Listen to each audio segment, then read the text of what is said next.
Alright guys, I was sent some TactInk premium quality PLA 1.75 millimeter filament to review. First off, there were a couple of things I liked about it. In the box, it came with a bag and it had the silica gel in it to keep the moisture out so you could store the filament. I was able to get some good 3D Vinci prints out of it.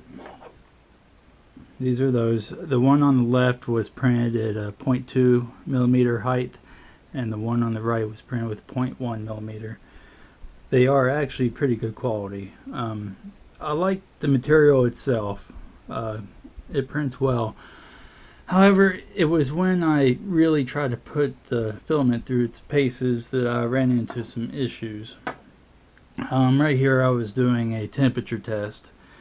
See what temperature it printed the best at with less stringing, and between 200 and 205 was the best, but I don't know if you can see it on the camera. There's some discoloration on the top of the 205 block and the top of the 210 block. And finally, after a lot of printing, you see I kept running into some slight under extrusion issues. I did calibrate it for my printer, but I just had the hardest time getting the filament dialed in. And I think part of the reason is, I'll show you some different videos as well, you probably can't see it in this one, but the filament is twisted. You can actually feel it, and when it's coming off the roll it wants to push to one side, and where you can actually feel that twist in the filament, that really gives me some concerns about the quality of the thickness of the filament all the way through. And on in the roll I did notice this piece as well. There's actually looks like there's something embedded in the filament. I don't know whether it's just a bubble, but you can see some darkening, and the filament is actually quite a bit thicker right there where that blob is. So I have a feeling that's probably what caused some of this discoloration here. There may have been some smaller blobs in the filament, but it really did cause some issues for me. You know, I do have a Flexion extruder, and it does not have the spring tensioner, so I think it's a little bit more sensitive to this type of thing. But you can tell there's a couple layers in this where there's just some really bad under extrusion. And I noticed whenever I was trying to get it dialed in, you know, the bottom layer would be great and the top layer would be great, but in the middle I could always see some of the lines were just slightly under extruded.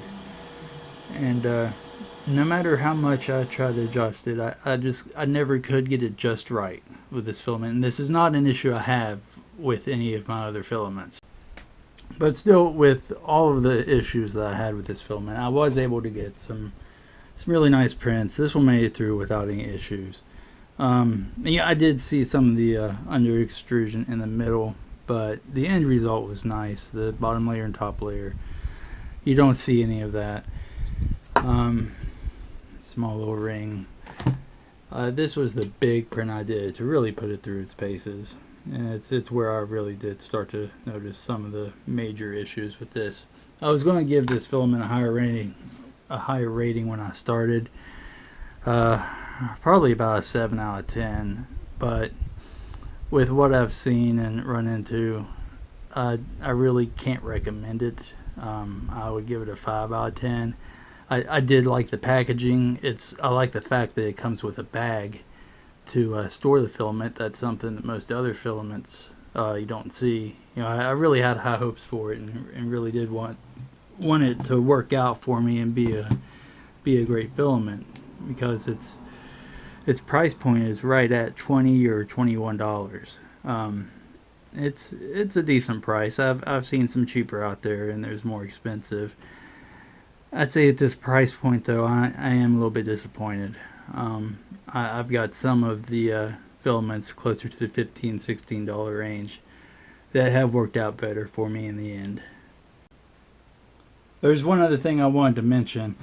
One of the cons of this filament is the spool size is not a normal size. It's a little bit thicker, wider than normal spool, and the hole is a lot wider too. So where the hole is so wide, if you already have a filament holder, like something like this that fits into your spools, this actually goes right through. It's far larger than a normal spool, and that's another thing I really disliked about it. I wish it were on a standard size spool. That way it works with the type of filament holders that I already have printed out for my filament. So that's it. Thanks for watching, guys. Please remember to like, comment, and subscribe.